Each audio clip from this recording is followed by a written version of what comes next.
Welcome back to my channel Saraswati Classes Olagavi. I am your Professor S.B. Nagaraj, trainer of spoken English, English grammar and personality development since 1989. Passing the buck. Passing the buck ಅಂದ್ರೆ ಏನು ಸ್ನೇಹಿತರೆ?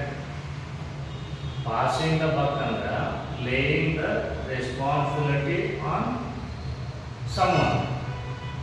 Laying the responsibility on someone.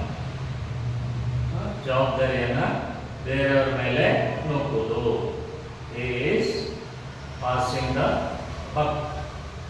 ಸ್ನೇಹಿತರೆ, ಇದೇ ರೀತಿ ಇನ್ನಷ್ಟು English ಕಲಿಬೇಕಾ? ಹಾಗಿದ್ರೆ ನಮ್ಮ ಈ ಚಾನಲ್ ಅನ್ನು ಸಬ್ಸ್ಕ್ರೈಬ್ ಮಾಡ್ಕೊಳ್ಳಿ, ಪಕ್ಕದಲ್ಲಿರುವಂತಹ ಬೆಲ್ ಐಕಾನ್ ಅನ್ನು ಕ್ಲಿಕ್ ಮಾಡ್ಲಿಕ್ಕೆ ಮರಿಬೇಡಿ. ಅಥವಾ ನಾವು ನಡೆಸುವಂತ ಲೈವ್ ಆನ್ಲೈನ್ ಅಥವಾ ಆಫ್ಲೈನ್ ಸ್ಪೋಕನ್ ಇಂಗ್ಲಿಷ್ ಕ್ಲಾಸ್ ಅನ್ನು ಜಾಯಿನ್ ಮಾಡಿ ಕೂಡ ನಾವು ಇಂಗ್ಲಿಷ್ ಅನ್ನು ಕಲಿತ್ಕೋಬಹುದು ಸ್ನೇಹಿತರೆ.